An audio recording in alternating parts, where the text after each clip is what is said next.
I'm Chase Collins.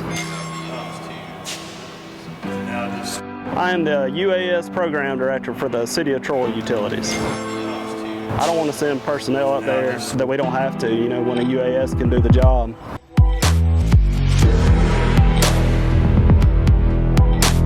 I'd much rather send a UAS, you know, than I would a person, any day.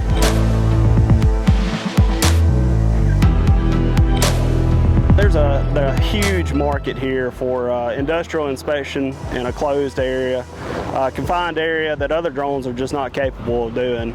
The lighting system, the LiDAR system, the payload that it carries makes for a huge benefit for all those, you know, that are currently using employees to do a pretty dangerous task. You can now